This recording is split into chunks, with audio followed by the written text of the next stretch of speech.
progressive workspace. This is a really important part of what we do at Steam Whistle. So as I mentioned, the tour goes through the office. All the desks are the same. The idea is if you come through the tour, you won't know who are the folks who started the business and who are the folks that started there 2 weeks ago. So in this photograph, and directly ahead of me is Lindsay on the phone there, does all our sponsorships. To the right is actually my seat's empty on the right by that photograph, but everyone's all in the same room. We like it this way because we believe in having a really flat structure, and that really relates to our management style, which I'll get into in a sec. I think the other thing we've done is we put 2 boardrooms in our office upstairs. We split the one larger boardroom into 2. And the important part of that for us is about communication. You know, we talk a lot about culture, and I can tell you about parties we've taken people on, et cetera. But at the end of the day, culture is incremental. It's made up of everyone's perspective of their own job. If you have a big party for staff and shower them with whatever it might be, in our case it would be beer, it's so important that each individual coming to that party feels good about themselves and the role they're playing in the company. Are they respected? And one of the things I can pass along that I've learned over the last 17 years is if you are a manager and you have staff coming in every day to do the job, and I heard this in some of the videos earlier, you need to let them know if there's issues or if there's things they've done well. If they're walking past you in the hallway and you're thinking, this woman is late, or this guy is, doesn't treat his peers well, or, his writing skills are a problem, grab that person, take him into the boardroom, and tell them the truth right away. Not in 3 weeks, not in 4 months when their annual review comes up. Waiting for the annual review, well, that's 4 more months of performance that's going to be bothering you before they find out. And think about this, as a staff member, and we all work for somebody, as I do, don't you want to know what you're not good at? And don't you also want to know what you're great at? People want to know that they did a good job. They know when they're doing a good job. They're not hearing from anybody. So in my position, I take it upon myself to make sure that I'm always communicating with whoever I can, whoever I see. If I hear something, somebody did a good job, hey, heard you did a great job of that on the kegging line the other day. Heard there was a golf course sampling, you guys blew it away. That's awesome. People want to hear this. Or if I know somebody has sat with one of their managers and there's some concerns, I'll mention, I heard about this. I believe in you. I think you've got a great future at Steam Whistle, but please listen to what your manager said. These things need to be sorted out. If they aren't, you can't stay. It's just honesty, direct communication to individuals are very important. If you do that, then when those people go to the party, they know where they stand. They understand the perspective you have on them. They've heard that there's a good future if they can fix things, or they've heard of a great job they've done, and they're ready to party. The opportunity to be creative, I talked about this earlier when the gentleman came up to talk to us about his idea of do one thing. We really think our people have the greatest resource in terms of ideas. Nobody owns the idea of creative. A lot of larger companies have creative departments. We just believe that we're all creative. And you need to create an environment where people are comfortable putting their ideas forth. You may think you have that, but typically people feel that, well, these guys know what they're talking about.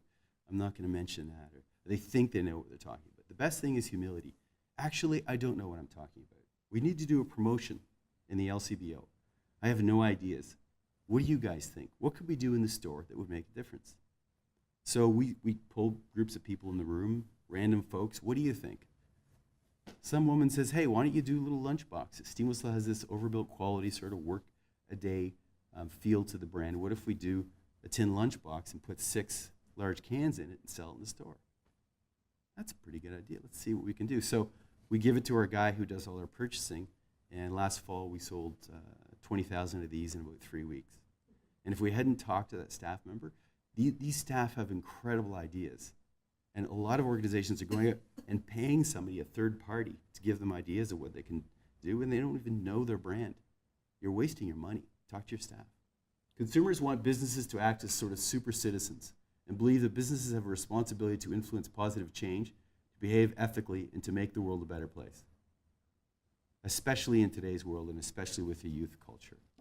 They have expectations of their employer. They want us to be environmentally conscious. That we have our program for our environmental committee was developed by staff that were concerned about what we were doing and thought we could do a better job. They're the ones For example, it got us to be one of the first composting companies in Toronto. We had to find somebody that would do it. This is way back in early 2000. But we listened to them because we realized in this day and age, if you don't listen to these employees, especially the young folks, they're not going to stick around. They've got options. This is just the image here is a picture of our bike stand. My wife Sybil came up with this idea that you know, it's not a direct way to sell beer, but it's a message to the community. Let's put bike stands in off-road cycling parks, outside coffee shops, even sometimes liquor stores will allow us just to support the biking community and send the message out that we believe that cycling is a big part of the future of cities across Canada. Young people in particular, have a desire to be leaders in the environment. We felt this way from the beginning as a craft brewer. We have won awards for that. But we've got some particular fun stories I can tell you about how we've got there. So this is a 1958 Apache pickup.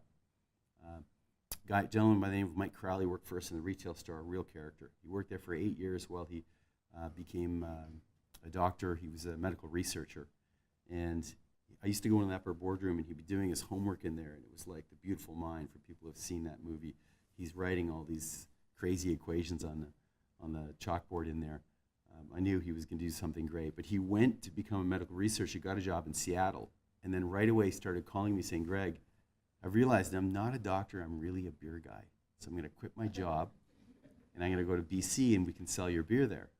And I said, Mike, your mom will kill us if you quit your job. She supported you for 8 years to get that degree. Yeah, I know, but I got to do it. So he quits, he goes to BC, and he comes up with this wacky idea of buying a vintage truck. Now we have a large vintage fleet that we have in each community that we're in. And but in BC, he said, people don't like the idea that the whole idea of burning fuel. What if we did an electric pickup truck? And so he put a credible plan together. He convinced Cam and I to invest in it. And we built the first, what we like to call retro electro, 1958 Apache, fully electric, that uses bullfrog power, so it's all green energy. But it's great for us when you're in a town where you don't have the roundhouse to have this expression of a combination of retro, overbuilt, vintage quality thing, and then the newest and latest leading edge technology for electric vehicles. It's a great description of our brand driving down the street.